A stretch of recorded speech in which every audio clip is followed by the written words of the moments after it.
Hi යාළුවනේ අද දවල්ට හදාගත්ත දවල් කැම්පින් ගන්න තමයි මම වීඩියෝ එකකින් අරගෙන ආවේ. වීඩියෝ එක දිගටම ඉවර වෙනකම් බලන්න. හොඳයි කියලා හිතෙනවා නම් ලයික් කරලා සබස්ක්‍රයිබ් කරන්න, කමෙන්ට් කරන්න. මුලින්ම පරිප්පු ටික හොඳට පොඩි කරලා සෝද ගන්න ඕන. මේ විදිහට පරිප්පු හොඳට පොඩි කරලා දිතුම් පාරක් සේදුවාම අමුතු සුවඳකුත් එනවා යුවම. මේ ටික සෝදලා ඉවර වෙලා මේකට මිරිස් කුඩු මේස හැඳි කාලා, තුන පහ කුඩු මේස හැඳි කාලා, ඊට පස්සේ කහ කුඩු ටිකක් වැඩිපුර දාලා ඉවර වෙලා ලුණුත් රසායන එකතු කරගන්නවා. ඊට පස්සේ අමු මිරිස් කරල් ටිකක් වැඩිපුර දානවා මිරිස් දාපු දැම්මේ අඩු වෙන නිසා. ඊට පස්සේ කපාගත්ත බීලුණු අනිවාර්යයෙන්ම මේකට තව සුදු ලුණු එකතු කරගන්න ඕන. සුදු ලුණු පරිප්පු වලට දාවම හරිම රසයි. ඊට පස්සේ මේකට සුදු ලුණු ටිකක් මේ විදිහට දාලා ඉවර වෙලා තව රම්පේ කරපිංචා ටිකක් මේකට එකතු කරගන්න ඕන. ඊට පස්සේ අපි මේක ලිපේ තියන්නේ වතුර දාලා. වතුර දාලා මේ විදිහට ලිපේ තියාගන්න ඕන. තැම්බෙන්න අවශ්‍ය ප්‍රමාණයට වතුර දාලා ඉවර වෙලා මේ ටික හොඳට කවලම් කරලා ලිපේ තියාගමු. ඊට පස්සේ අපි මේ පොල් බෑ එක වගේ හෝ ඊට වඩා අඩු ප්‍රමාණකින් හරි මිටිකිරි ටික හදා ගන්නත් පුළුවන්. ඊට පස්සේ මිටිකිරි ටික හදාගෙන මේ විදිහට පරිප්පු ටික තැම්බෙනකොට මිටිකිරි ටිකත් එකතු කරලා ඉවරලා විනාඩි දෙකක් තුනක් වගේ ලිපේ තියලා ඉවරලා ලිපෙන් බා ගන්න ඕන.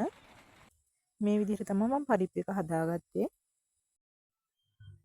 ඊට පස්සේ වට්ටක්ක දළු මේවා අපි ගෙවත්තේම හදාගත්ත වට්ටක්ක දළු මේ ටික මම හොඳට තෝරගෙන තියෙන්නේ. ඊට පස්සේ මේ ටික සෝදලා කපලා තමයි තියෙන්නේ.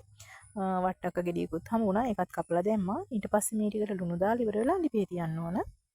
වතුර දාන්නේ නැහැ. කොළවල වතුර ගතිය එකතු වෙනවා. ඒ ටික හොඳට ඉඳිනකන් ඉන්න ඕන. ඊට පස්සේ ඒකට ගාගත්ත පොල් ටිකක් එකතු කරලා ඉවර වෙලා හැලිමිටෙන් මේ ටික කූරු ගන්න ඕන. ඊට පස්සේ පොල් ටිකත් කොළවලට මික්ස් වෙලා හොඳට මැලවුණාම අපි මේකට ටෙම්පරාදුවක් එකතු කරගන්න ඕන. සමහර අය නම් වට්ටක්ක දළු වලට ටෙම්පරාදුවක් දාන්නේ නැහැ. උනාට මම දානවා. ඒකට හරිම රසයි. තෙල් ටිකක් ලිපේ තියලා ඒකට වේලුණු මිරිස් කරල් ටිකකුයි කපාගත්ත බීලුණු ටිකකුයි දාලා ඉවර වෙලා මේ ටික තෙලෙන් බෙද ගන්න ඕන. සාමාන්‍යයෙන් රන්වන් පාට වගේ වෙනකම් ලුණු කෑලි ඒ ගාන වගේ වෙනකම් බෙද ගන්න ඕන.